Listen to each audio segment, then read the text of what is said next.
The following program deals with controversial subjects. The theories expressed are not the only possible interpretation. The viewer is invited to make a judgment based on all available information. Tonight on Sightings, thousands of Americans may have been abducted and sexually abused by extraterrestrials. I'm one of those few men who knows what a woman feels like when she's raped. We reveal their frightening motives. Then we uncover the U.S. military's own top-secret UFOs hidden in the Nevada desert. We have things out there that are literally out of this world.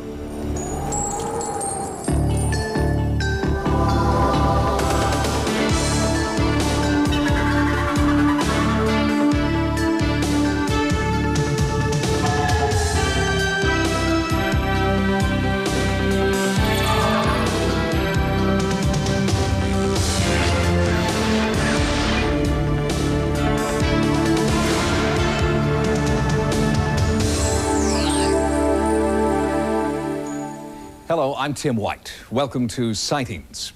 The abduction phenomenon has become a disturbing part of many UFO sightings. At first, only a few people claimed to have been forcibly taken away by extraterrestrials. But now, so many people have come forward with similar stories that alien abduction can no longer be written off as the fantasies of a very few. I looked up in my rearview mirror and lights were coming down out of the sky. I walked out to the edge of the water and I noticed this huge, shining thing. I was so terrified looking into these big black eyes and these little creatures. I was thinking I could just raise my fist and crush his head. And exactly at that moment, I became paralyzed. It's the kind of fear that I've only experienced one other time, and that's when I was robbed and I had a gun at my head, and that's the kind of fear it is. I thought that I was dying. I'm dying now. This is what it's like when you die. The visions often come during sleep. Nightmares about being abducted, probed, and prodded by aliens who have sinister motives. Hundreds of people have come forward to talk about their disturbing experiences and admit that they think their nightmares are real. Experts believe that there are thousands, perhaps even millions more just like them, who are too afraid to talk. In Secret Life, author David Jacobs chronicles the abduction phenomenon.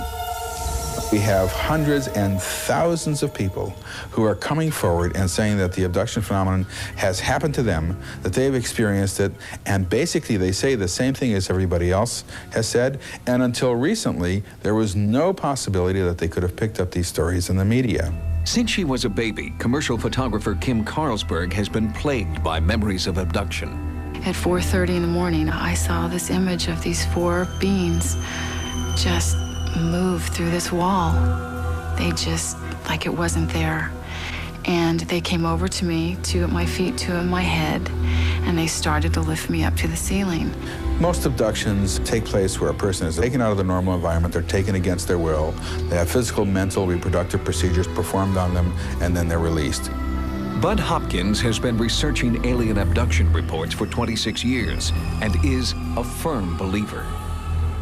I'm the first to admit that all this sounds outrageous. It all sounds just crazy, and yet the evidence is there behind it. But skeptic Philip Klass believes mass media is to blame for the rise in abduction reports. Dozens of talk shows, dozens of other TV shows have promoted this idea that aliens are here and abducting human beings. And so it becomes the popular myth. These particular problems could adequately be explained by the condition narcolepsy.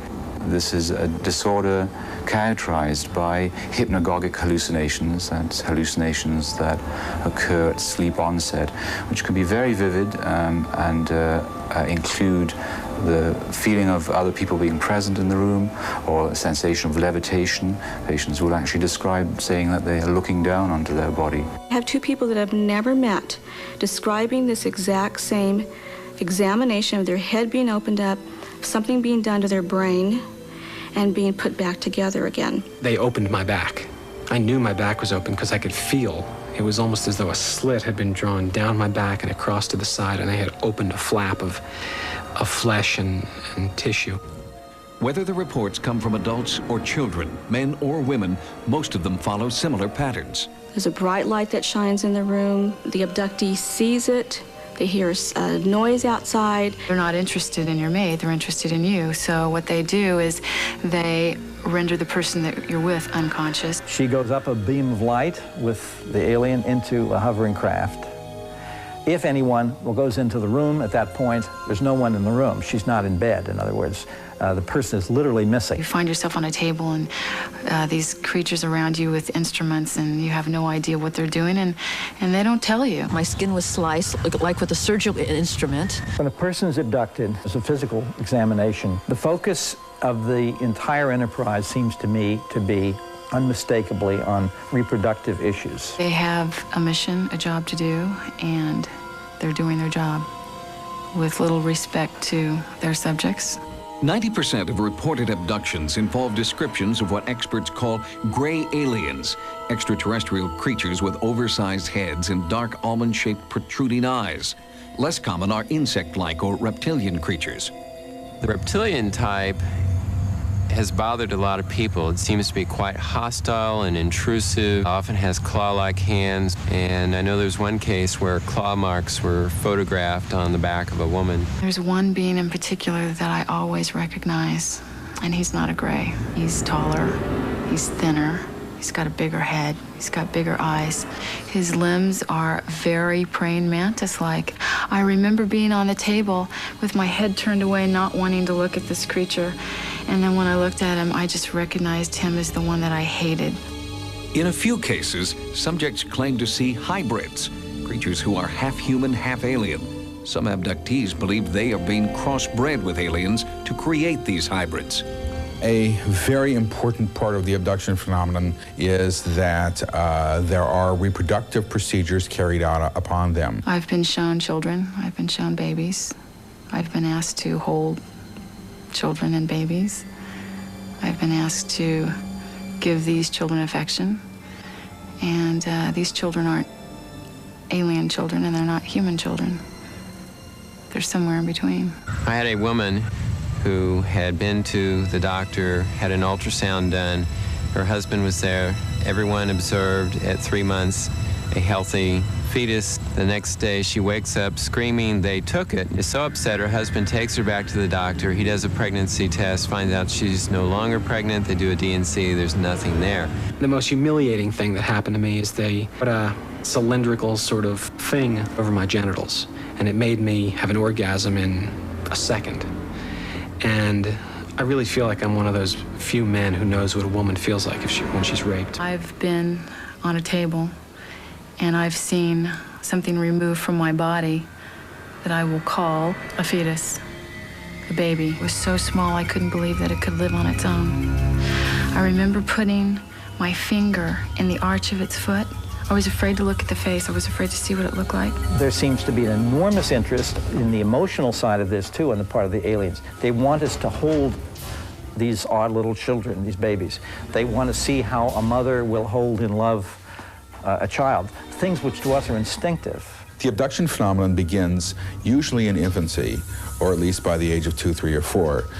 It continues all through childhood, all through maturity, and into old age as well. I have many cases where the person is taken as a child, usually what we'd refer to as the bedroom visitation. I was laying in bed, I opened my eyes, and here's a little gray standing there looking at me.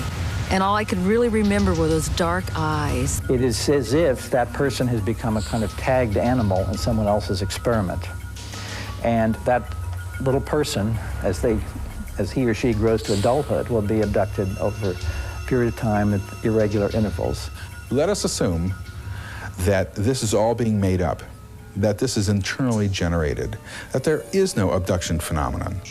If that's the case, then we have discovered something of enormous importance. What are the repercussions of thousands of people running around thinking they're crazy, feeling crazy, being crazy, because they have no way to understand what's happening? Psychiatrists and psychologists who are dealing with these people are the first to say, something happened to this person. This is not a fantasy. This is not something the person cooked up. This was an event in that person's life which was truly upsetting. These experiences are not pleasant experiences. This is not something I'm happy happened to me. There's a part of me that would love to find the answer that it was something else. It's a very lonely place to be, to have this experience and not be able to remember the details and not know if it's real. And it's very, very hard to walk through life with this kind of a secret. Even some of the most skeptical members of the psychiatric profession agree that the abduction phenomenon is not a hoax, but the causes for these stories are to be found not in alien spacecraft, but right here on Earth. When we return, Sightings finds evidence that at least some UFO encounters may be the result of top-secret experiments the government doesn't want you to know about. Coming up, what's hidden in Area 51? Many claim it's the U.S. military's own top-secret UFOs. We have things out there that are literally out of this world. For years, the U.S. government has had a standing policy. It would neither confirm nor deny the existence of UFOs. Their non-cooperation has been interpreted by many ufologists as evidence of a government conspiracy to cover up UFO sightings. Now, Sightings has uncovered information that provides another explanation for their silence.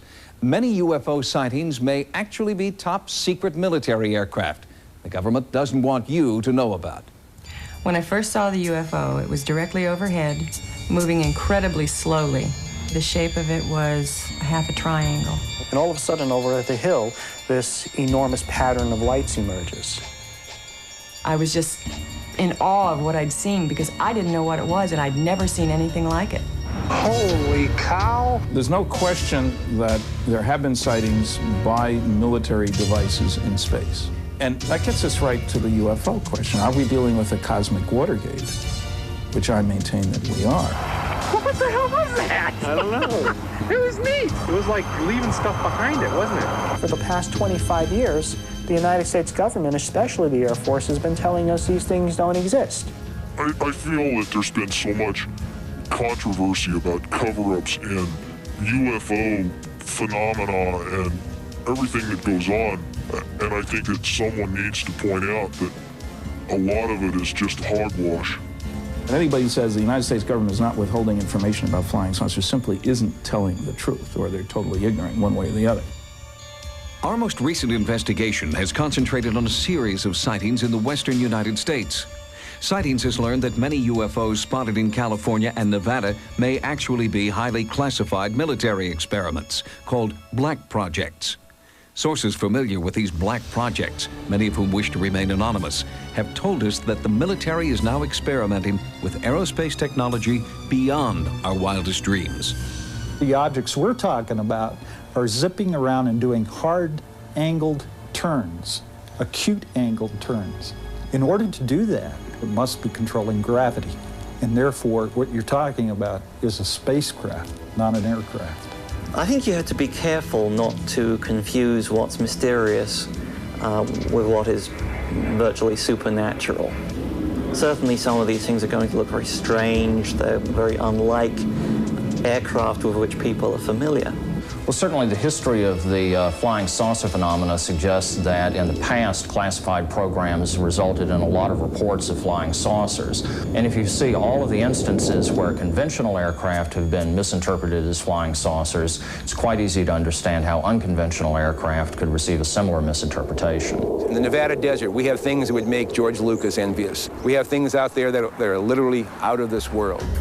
Most aeronautical black projects reportedly operate out of this test site located at Groom Lake in Nevada. This installation is also known as Area 51, or Dreamland. The government denies the very existence of Area 51, but these photographs do prove there is an installation at Groom Lake. They have a hangar near the south end of the ramp that appears to have doors that are almost 200 feet tall, 400 feet wide. You can put anything in there. One of the problems associated with Groom Lake is the fact that it is a place that does not officially exist. This federal official insisted on hiding his identity. Area 51 is the most tightly secured installation in this country. It's guarded both over the air and on the ground by elite Air Force security police and Department of Energy special response teams. They're heavily armed, and their total mission is to keep people off of this installation.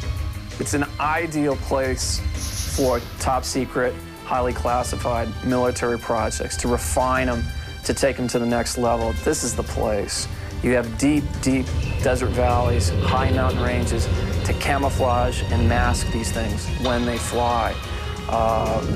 The military is the top dog here in Nevada, no doubt about it. They run the show. If someone came to me and said there's just absolutely nothing that's secret, and they decided they were going to hike into Area 51, I think that could be the biggest and perhaps the last mistake they are going to make in their life. Are these people still locked into a Cold War mentality? Is that the point here? Or are they really hiding something that's totally alien? Is this otherworldly technology that's being applied to Air Force black projects?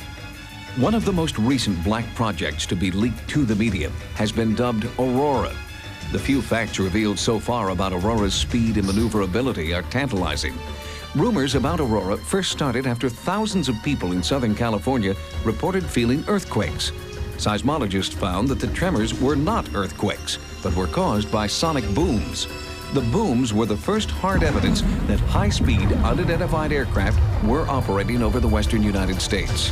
We really can't tell what's moving. The only thing we see is a sonic boom, and that's telling us that something is moving faster than the speed of sound. So actually, we can't even tell it's an airplane. The sonic booms were tracked and found to be heading toward Nevada.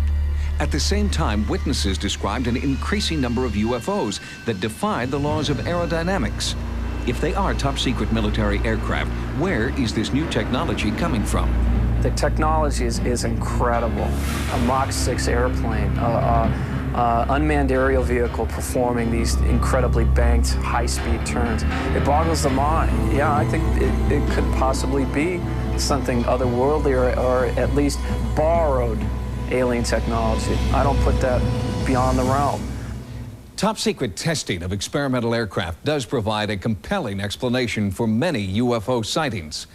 But what about sightings which occur in remote areas far from military bases, or sightings in which eyewitnesses claim personal contact?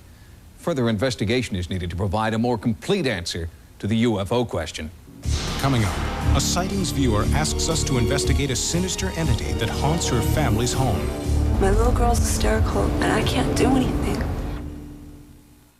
Recently, one of our viewers called to tell us that she believes her home and family are haunted and has asked Sightings to conduct a ghost investigation.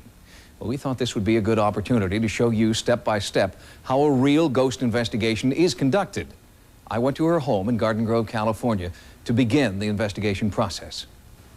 My little girl's hysterical, and I can't do anything.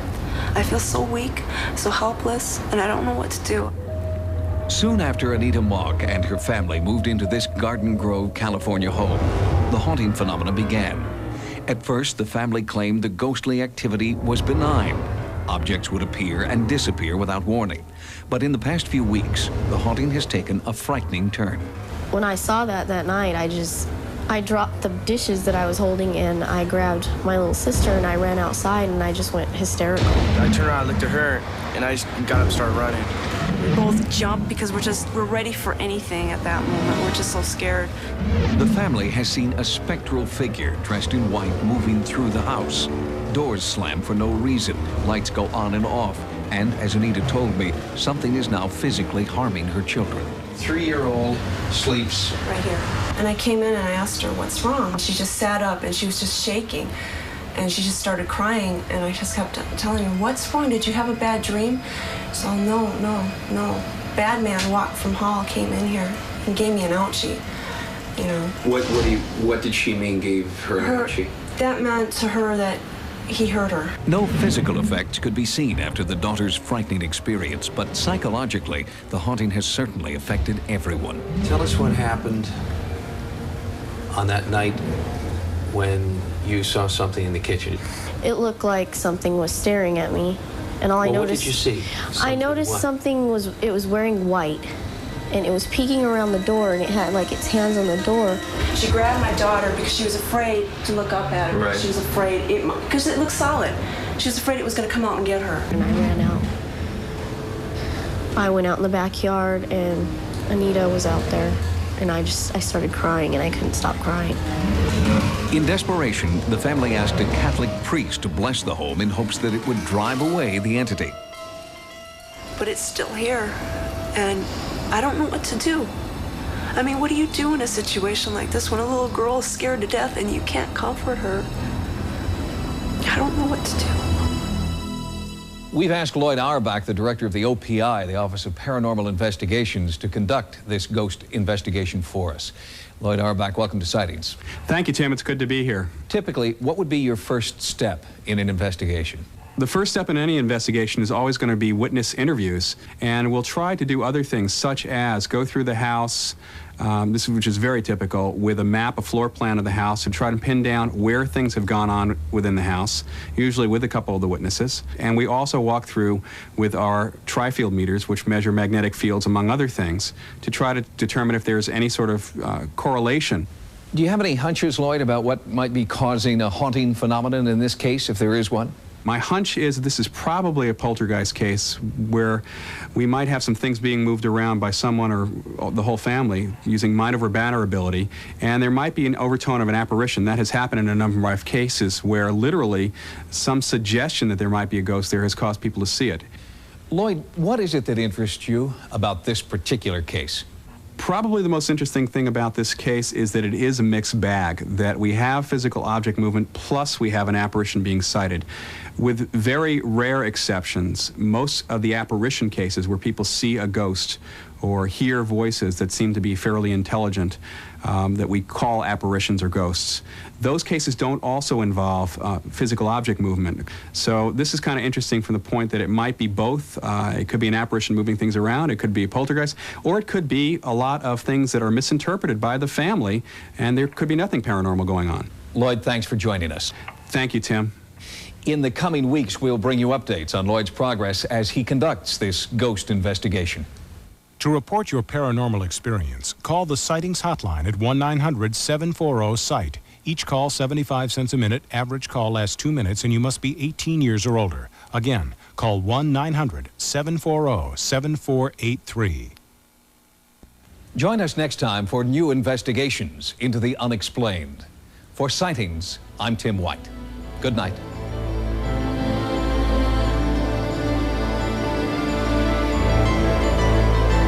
Tomorrow, after a full hour of cops, emergency teams go into action to save the victims of an airliner crash on a special hour of Code 3. Now, Likely Suspects is next.